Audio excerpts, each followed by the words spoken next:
Hello student, this is class 4A pharmacy semester and we are teaching you biopharmaceutics. Class 4A pharmacy, 6th semester, subject is biopharmaceutics. Biopharmaceutics. And the topic is factor affecting GI absorption of the drug. Factors affecting GI absorption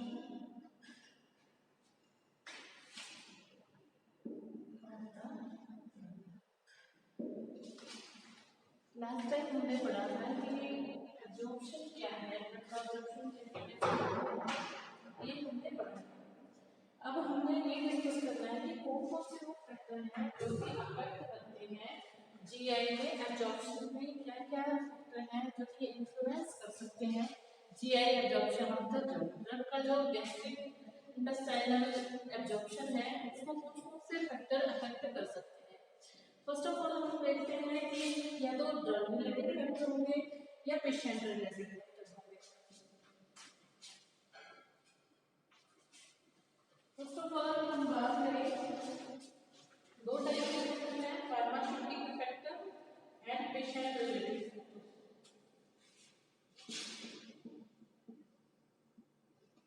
pharmaceutical factors then patient related factors. Patient related factors.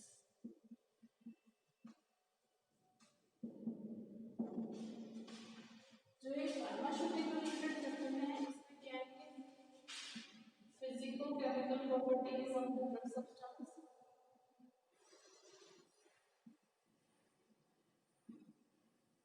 Physico chemical properties of drug substances, drug substances.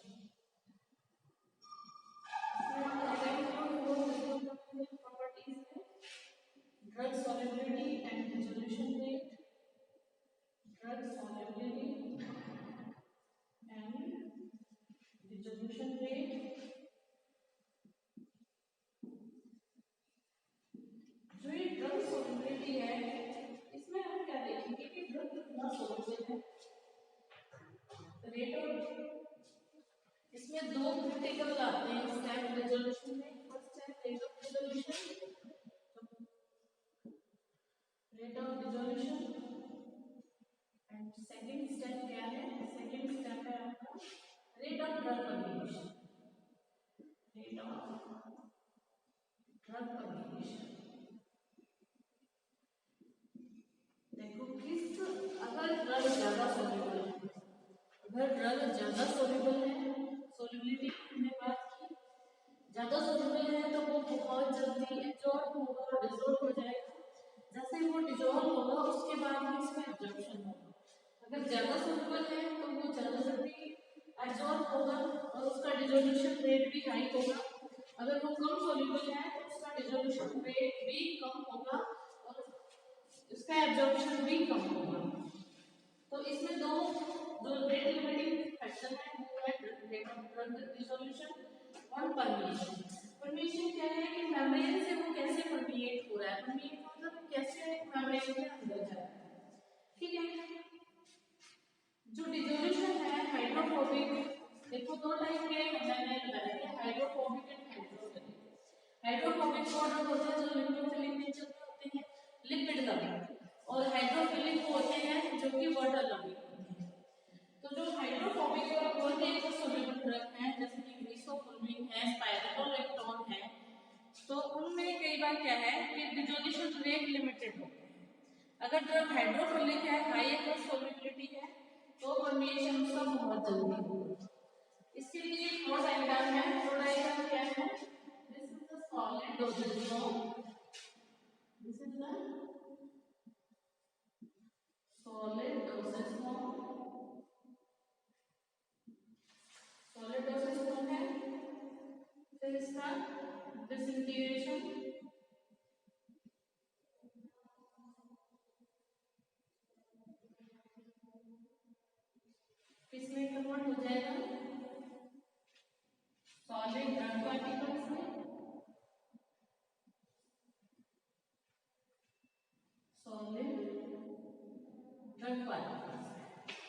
उसके बाद इसका होगा dissolution.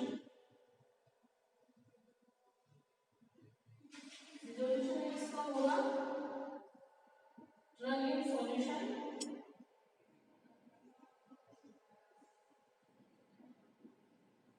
Drug किसमें आ जाएगा? Solution में आ जाएगा eight absorption site.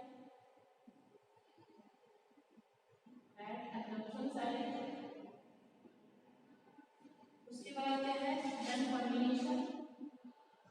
उसके बाद इसका क्या होगा? फॉर्मुलेशन होगा और drug in the body. Drug in the ये ड्रग आ जाएगा।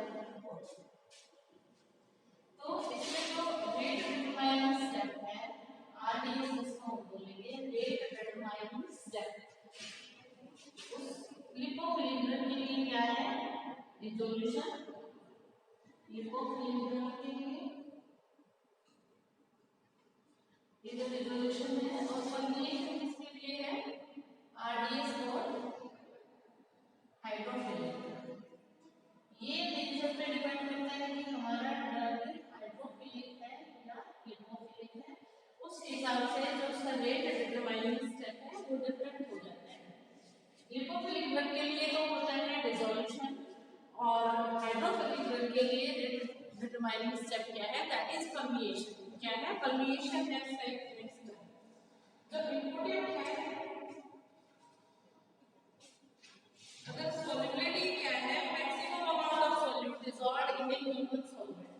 What is the solubility? Maximum amount of solute dissolved in a given solvent. कोई भी solvent दिया गया है, हमें एक solute दिया गया है, जितना maximum वो absorb हो सकता है उसी चीज को हम क्या बोलेंगे? dissolve हो सकता है उसको क्या बोलेंगे? That is the maximum solubility.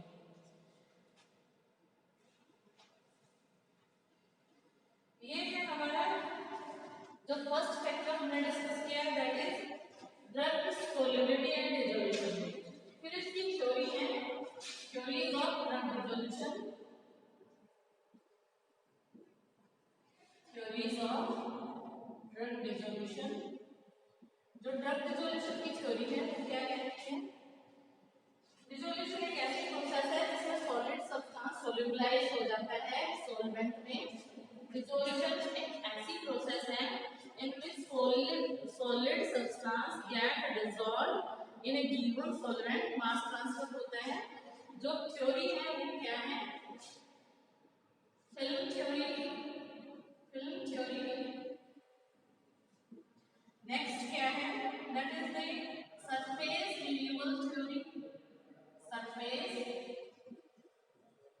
Renewal theory. Next is limited solvation या double barrier theory. Double barrier theory के नाम अलग अलग भी हो सकते हैं। नाम अलग अलग कैसे? फिल्म थ्योरी को हम बोल सकते हैं diffusion layer model. Diffusion layer model. और इसको हम टैंकर्ड मॉडल भी बोल सकते हैं। टैंकर्ड मॉडल।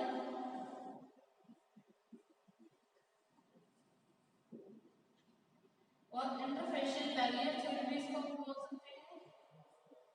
ये डिफरेंट मतलब एब्जॉर्प्शन के लिए डिफरेंट डिसोल्यूशन जो हम बताएंगे डिसोल्यूशन का क्या रोल है एब्जॉर्प्शन में उसके लिए डिफरेंट थ्योरी दी गई। ये थ्योरी ऐसे है film theory, surface renewal theory and double barrier theory. इनको हम डिस्कस करेंगे अभी।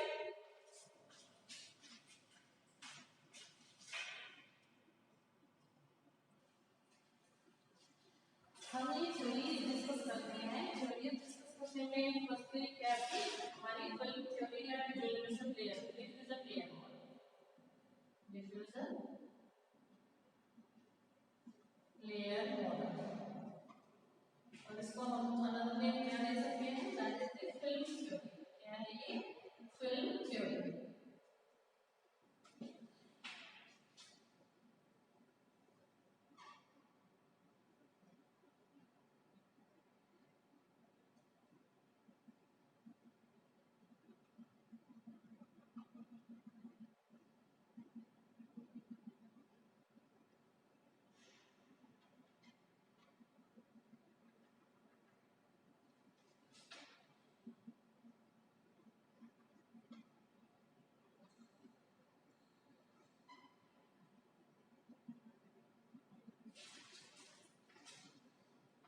फिल्म थ्योरी है, ये सिंपलेस्ट और मोस्ट कॉमन थ्योरी है डिसोल्यूशन।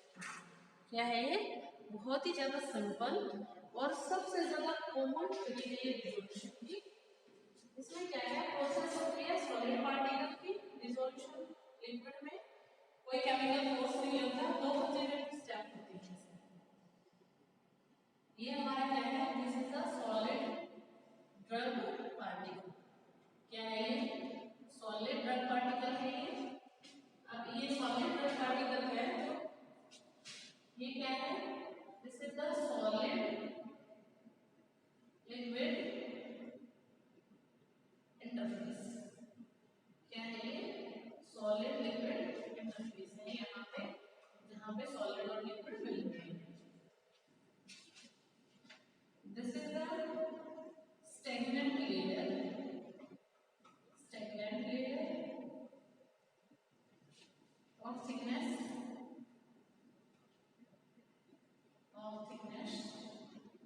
H। स्मॉल h से डिनोट करेंगे एंड कंसंट्रेशन क्या रहेगी, दैट इज CS, जो सॉल्यूशन में की concentration, that is diffusion of drug molecule. क्या है ये? Diffusion of drug molecules,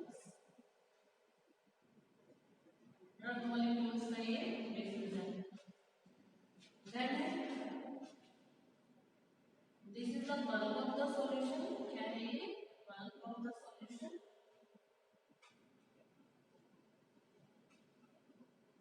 with concentration CB।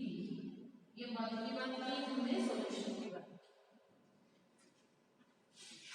की। ये क्या है? ये सारा आपका ये चलता है GI लेवल। क्या है ये? this is the GI level.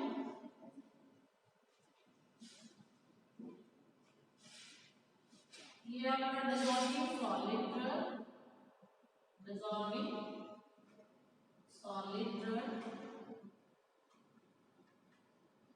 this is the GI level।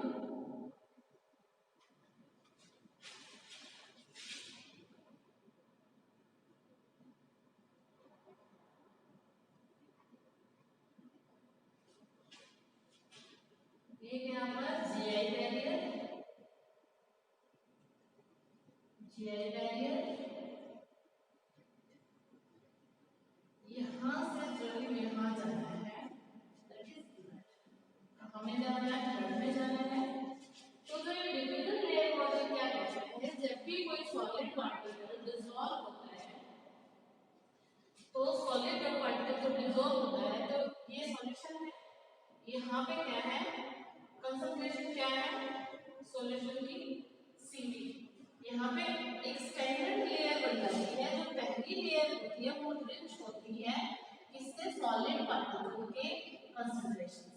इसमें से जो रिलीज हुआ वो सबसे ज्यादा इस लेयर में रहेगा, उसके बाद ये इस लेयर में रहेगा, उसके बाद ये यहाँ आएगा। ठीक है, ये स्टैंडर्ड लेयर बन जाती है गैस की H की, और फिर ये अपनी कंसंट्रेशन इसमें पास करेगा, फिर इसमें पास करेगा, इसमें फिर फर्दर डिक्रीज होकर कंसंट्रेशन बढ़ जाएगी। ये इन्होंने बताया है कि फिल्म की तरह ही चलता है, ये that is diffusion layer model. इसमें दो स्टेप हैं। फर्स्ट क्या है, solution of solid to form, solution of solid to form thin film at solid liquid interface, thin film at solid liquid interface। Interface पे थिन फिल्म बना देते हैं, जिसको आप डिफ्यूजन लेयर बोल सकते हो भैया, which is saturated with drug, which is saturated with drug, जो ड्रग से सैचुरेटेड होती है। उसके बाद सेकंड स्टेप क्या है, diffusion of soluble solute from stagnant layer, जो ये स्टैग्नेंट लेयर बनी है, diffusion of solute soluble solute from stagnant layer, इससे बनेगा स्टैग्नेंट लेयर से ये होगा। और उसके बाद ये तो रैपिड स्टेप है, दिस इज द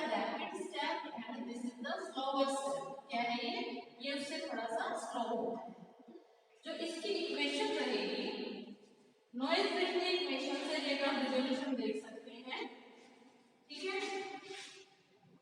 कोई केमिकल रिएक्शन इसमें नहीं होती। नॉइज रिटनी इक्वेशन क्या कहती है, dC/dt is equal to K CS minus CV, ठीक है। dC/dt क्या है, that is the dissolution rate of the drug, dissolution rate constant, ये क्या है, concentration of drug in stagnant layer,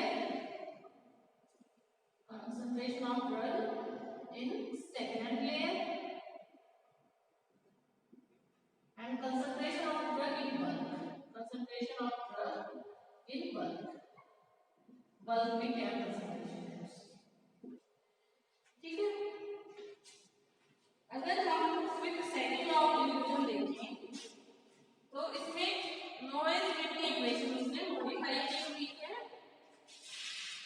noise Whitney equation उसने मॉडिफाई की हुई है।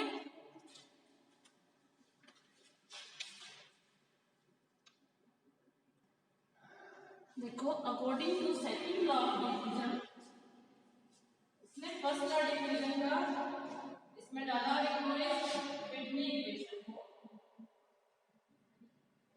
को क्या किया, मॉडिफाई कर दिया, क्या किया, उसको मॉडिफाई कर दिया नॉइज रिटनी इक्वेशन को।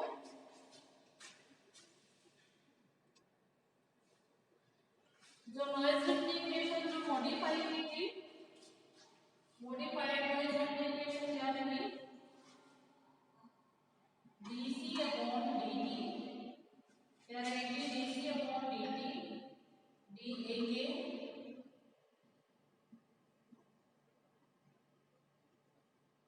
CS minus CV VH।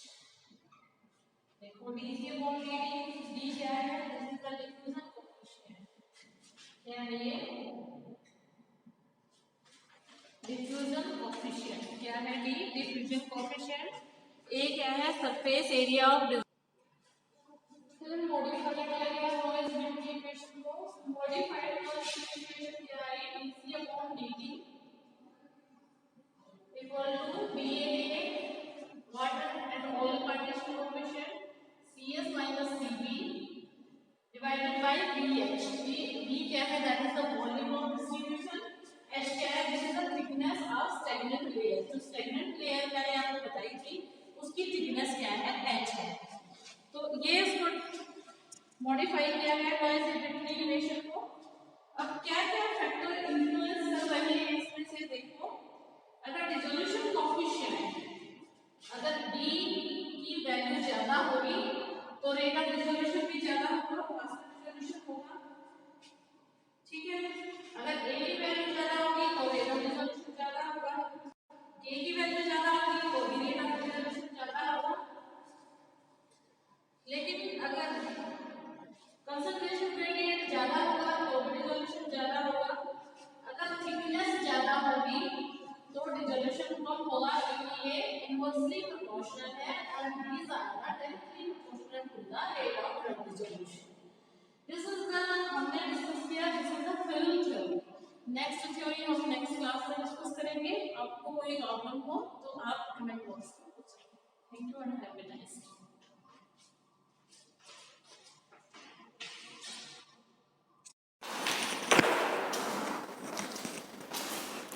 Hello students, this is class for B Pharmacy 6th Sem. Subject is Biopharmaceutics.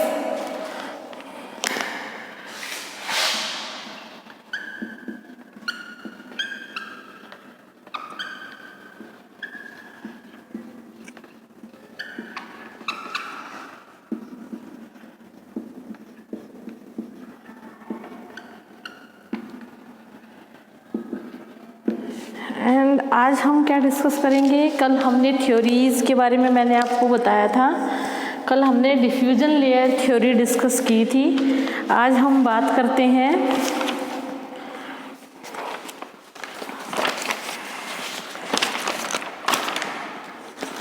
डैंकवर्ट model. किसके बारे में बात करेंगे, डैंकवर्ट मॉडल या सरफेस रिन्यूअल थ्योरी।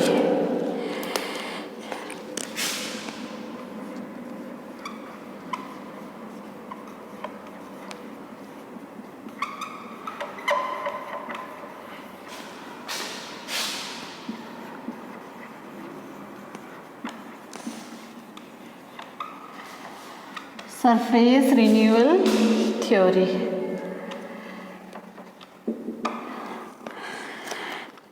जो डैंकवर्ट जो साइंटिस्ट था उसने ये कहा कि मैं अप्रूव नहीं करता डिफ्यूजन लेयर मॉडल को कि कोई स्टेगनेंट लेयर उस पर प्रेजेंट है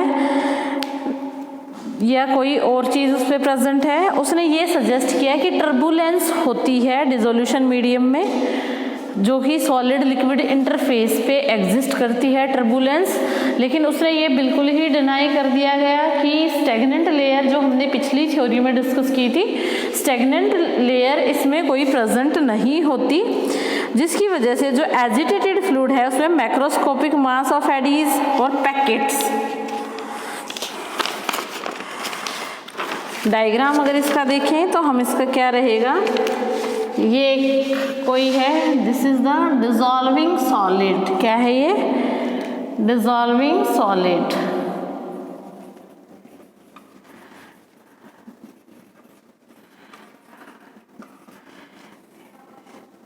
ये डिसॉल्विंग सॉलिड है।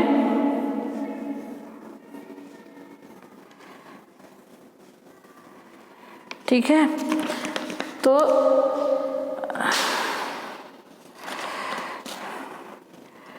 यहाँ पे इसने क्या कहा, solid liquid interface, solid liquid interface having concentration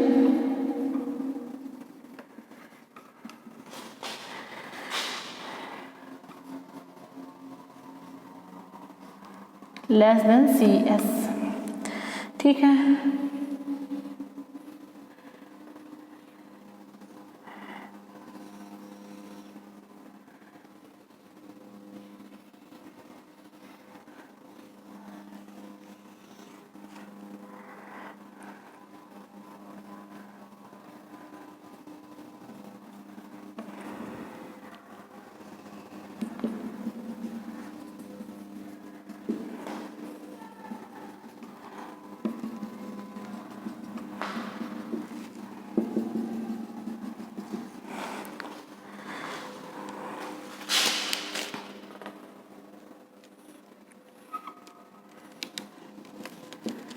fresh packets approaching the interface, fresh packets approaching the interface,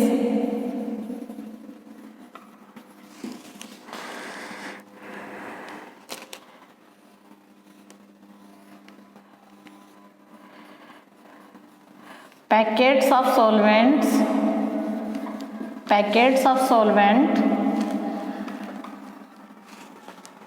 saturated with drug,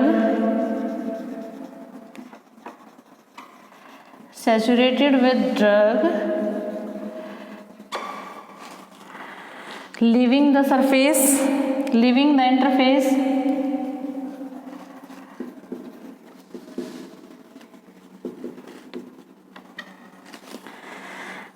ये क्या है, this is the bulk solution having concentration C bulk is less than CI। ये है Danckwerts model for drug dissolution. क्या कहेंगे हम इसको, this is the Danckwerts model for drug dissolution. जो एक डैंकवर्ट साइंटिस्ट था, जैसे मैंने आपको पहले बताया कि इसने एग्जिस्टेंस जो थी स्टेगनेंट लेयर की, वो इसने डिनाई कर दी कि स्टेगनेंट लेयर कोई भी प्रेजेंट नहीं होती है। तो इसने ये कहा कि जैसे ही डिसोल्यूशन मीडिया में हम ड्रग डालेंगे, जो सॉलिड डिसॉल्व होना है, उसमें क्या होगा कि पैकेट्स बनेंगे। तो वो पैकेट्स सॉलिड लिक्विड इंटरफेस पे की तरफ जो फ्रेश पैकेट हैं वो अप्रोच करेंगे। अप्रोच करने के बाद जब वो सैचुरेट हो जाएंगे ड्रग के साथ, तो उसको लीव करेंगे। ठीक है, उसको छोड़ देंगे। उसके बाद ये सैचुरेटेड पैकेट्स पीछे जाते जाएंगे और जो ये फ्रेश पैकेट्स हैं ये इसको अप्रोच करके सैचुरेट हो गए, उसके बाद ये पीछे चले जाएंगे। ठीक है, ये हमने लोअर लिमिटिंग वैल्यू डाली है कंसंट्रेशन की। ठीक है, जो सॉल्वेंट पैकेट्स हैं ये न्यू सॉलिड सरफेस पे आएंगे हर बार। देखो ये वाला जो सरफेस है, इस पैकेट ने ये यहाँ से ड्रग ले लिया, इस पैकेट ने यहाँ से ले लिया। अब जैसे ही ये सैचुरेट हो गया तो इसकी लेयर भी तो दूसरी आ गई, बार बार उसका सरफेस रिन्यू हो रहा है, इसलिए इस थ्योरी को हम क्या बोलते हैं, that is the surface renewal theory. क्या बोलेंगे इसको, सरफेस रिन्यूअल थ्योरी, कि ये सरफेस बार बार रिन्यू हो रहा है, फ्रेश पैकेट इसको अप्रोच कर रहे हैं और सैचुरेटेड पैकेट्स इसको लीव कर रहे हैं। जो डैंकवर्ट मॉडल है वो किस इक्वेशन से एक्सप्रेस किया जाएगा, वो इस इक्वेशन से किया जाएगा, v dc upon dt, v dc upon dt is equal to dm by dt is equal to a bracket cs minus cb into under the root gamma d। ठीक है, m is the mass of solid, solid dissolve, mass of solid dissolve. ठीक है, gamma is rate of surface renewal, rate of surface renewal. ठीक है, ये कहा किसने, डैंकवर्ट model ने। इसने ये नहीं कहा कि कोई स्टेगनेंट लेयर प्रेजेंट है, ये हम सारी बात कर रहे हैं डिसोल्यूशन का क्या इफेक्ट पड़ता है, तो उसमें ये थ्योरीज दी गई हैं, जो थ्योरीज हम डिस्कस कर रहे हैं। नेक्स्ट हमारा रहेगा इंटरफेशियल बैरियर मॉडल या double barrier model.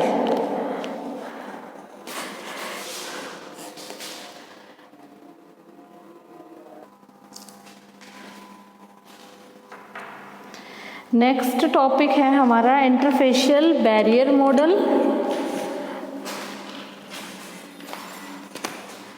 Next topic is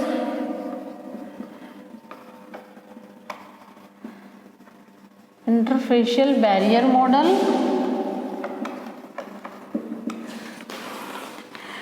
जो डिफ्यूजन लेयर मॉडल है और डैंकवर्ट मॉडल है, ये दो अजम्पशंस पे गए थे। दो अजम्पशंस क्या थी,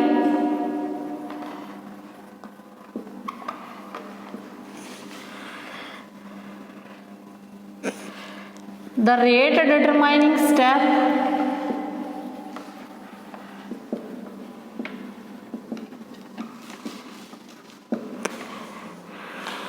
that control dissolution is mass transfer। मैंने बात की थी मास ट्रांसफर की डैंकवर्ट मॉडल में। that controls dissolution is mass transfer. क्या है वो, मास ट्रांसफर कैसे हो रहा है, उसमें से दोनों में ही मास ट्रांसफर हो रहा था। सेकंड था solid and solution equilibrium, solid and solution equilibrium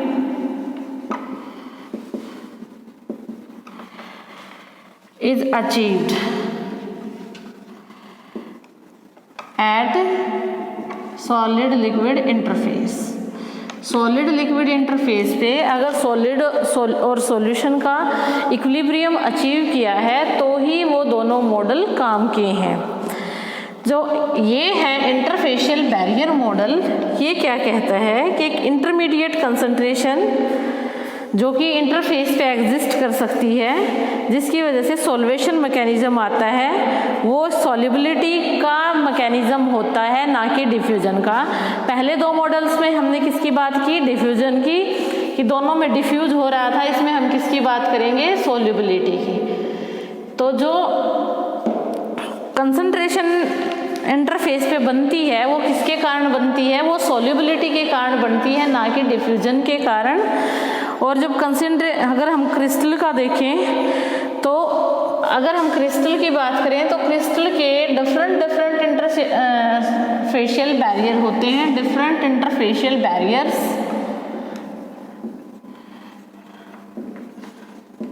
crystal के डिफरेंट इंटरफेशियल बैरियर होते हैं।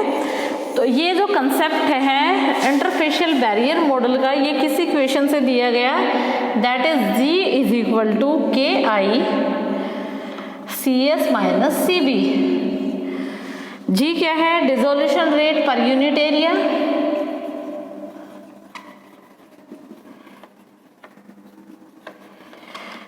पर unit area, that is the effective interfacial transport constant. Effective interfacial transport constant। और जो ये CSCB आपको पता है, ये सॉल्यूशन में कंसंट्रेशन, ये बल्क में कंसंट्रेशन। इस थ्योरी में ये कहा गया कि डिफ्यूजिविटी है जो वो इंडिपेंडेंट नहीं है सैचुरेशन के, वो सैचुरेशन पे ही डिपेंड करती है, ठीक है। और इंटरफेशियल बैरियर मॉडल को हम एक्सटेंड कर सकते हैं डिफ्यूजन लेयर मॉडल पे भी और डैंकवर्ट मॉडल पे भी। उसके बाद जो ये फैक्टर अफेक्ट करते हैं डिसोल्यूशन और डिसोल्यूशन रेट को, वो अफेक्ट करते हैं physico-chemical properties of drug and doses form factors, जैसे सॉल्युबिलिटी है, पार्टिकल साइज है, पॉलीमॉर्फिज्म है, साल्ट फॉर्म है। ये सारी चीज़ें क्या है?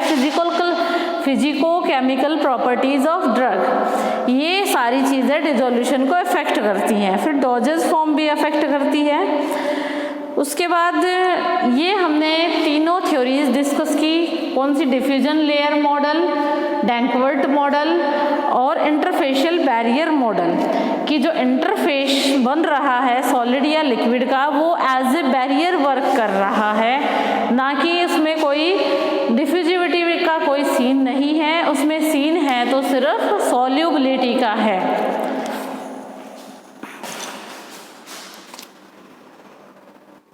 नेक्स्ट अगर हम, ये तो हमने बात की डिसोल्यूशन की और सॉल्युबिलिटी की।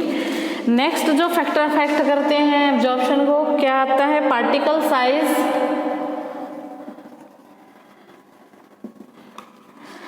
And effective surface area. Particle size and effective surface area किसी भी ड्रग का, ये रिलेटेड हैं एक दूसरे से। जितना भी पार्टिकल साइज छोटा होगा, इफेक्टिव सरफेस एरिया उतना ही ज़्यादा मिलेगा, ठीक है। अगर ड्रग पार्टिकल ग्रेटर है, स्मॉलर है ड्रग पार्टिकल, तो सरफेस एरिया ज़्यादा मिलेगा। दो टाइप के सरफेस एरिया हैं, एक है absolute surface area, absolute surface area, and next one is effective surface area. Effective surface area, that is the total surface area of any drug particle, total surface area। और ये क्या है? the area which is exposed, the area which is exposed, जो area expose किया जाए किस पे? To solid surface, to the dissolution media. अब डिसोल्यूशन मीडिया है कोई, उसमें हमने ड्रग डाल दिया और हम उसका डिसोल्यूशन चेक कर रहे हैं। मान लो कि उसमें थोड़ा सा पार्ट ही इस मीडिया के साथ टच हुआ, तो क्या होगा? उसका डिसोल्यूशन रेट कम होगा। लेकिन अगर उसका पार्टिकल साइज बहुत छोटा है तो वो चारों तरफ से डिसोल्यूशन मीडिया से घिर जाएगा, तो उसको सरफेस भी ज़्यादा मिलेगा। टोटल सरफेस एरिया को तो हम क्या बोल सकते हैं? That is the absolute surface area. और इफेक्टिव सरफेस एरिया वो है जो कि डिसोल्यूशन मीडियम के कॉन्टेक्ट में आ रहा है, ठीक है। तो पार्टिकल साइज जितना छोटा होगा उतना ज़्यादा डिसोल्यूशन होगा, उतना ही ज़्यादा इफेक्टिव सरफेस एरिया होगा। इसको हम छोटा कैसे कर सकते हैं? माइक्रोनाइजेशन कर सकते हैं। पार्टिकल साइज को मतलब माइक्रो साइज में पीस के माइक्रोनाइजेशन कर सकते हैं, ठीक है। और वेटिंग एजेंट डाल सकते हैं, वेटिंग एजेंट जो कि लिपोफिलिक जो ड्रग होते हैं वो चिकने होते हैं, उनका सरफेस वो पानी से या डिसोल्यूशन मीडिया से बच जाते हैं। तो अगर उसमें कोई वेटिंग एजेंट डाल दिया जाए तो वेटिंग एजेंट से वो क्या हो जाएंगे? पूरे गीले हो जाएंगे और पानी easily, dissolution media easily penetrate कर पाएगा, ठीक है। या फिर use of surfactant, use of surfactant next क्या है, adding hydrophilic diluents, adding hydrophilic diluents, जो डाइल्यूएंट्स हैं वो हाइड्रोफिलिक यूज किए जाएं। Hydrophilic in the sense PEG, polyethylene glycol, polyvinyl propyl dextrose, ये सारे यूज किए जाएं। ठीक है, पार्टिकल साइज को रिड्यूस किया जाए तब ऐसा काम हो सकता है। ये फैक्टर अफेक्टिंग में जो पार्टिकल साइज आ रहा है और इफेक्टिव सरफेस एरिया आ रहा है, हम उसकी बात कर रहे हैं। उसके बाद आता है that is polymorphism and amorphism. Polymorphism and amorphism. अगर इंटरनल स्ट्रक्चर पर डिपेंड करे, सॉलिड, क्रिस्टलाइन या अमरफस दो फॉर्म में आ सकता है। अगर वो एक से ज़्यादा क्रिस्टलाइन फॉर्म में आ रहा है तो उनको हम क्या बोलेंगे, polymorph. More than one crystalline form, more than one crystalline form, एक से ज़्यादा क्रिस्टलाइन फॉर्म में आ रहा है तो उसको हम क्या बोलेंगे, दैट इज पॉलीमॉर्फ। और उस फिनोमिना को क्या बोलेंगे, दैट इज पॉलीमॉर्फिज्म। जो ये पॉलीमॉर्फ्स बनते हैं ये क्या होते हैं, एक दूसरे से बिल्कुल डिफर होते हैं, इनकी फिजिको केमिकल प्रॉपर्टीज भी डिफर होती है, मेल्टिंग पॉइंट भी होता है। तो इसकी वजह से क्या होता है कि कई बार इनके इफेक्ट पड़ता है इनकी सॉल्युबिलिटी पे, डिसोल्यूशन रेट पे। तो इसके कारण क्या है कि पॉलीमॉर्फ्स में कई बार सॉल्युबिलिटी या फिर ड्रग डिफ्यूजन प्रॉपर नहीं हो पाता।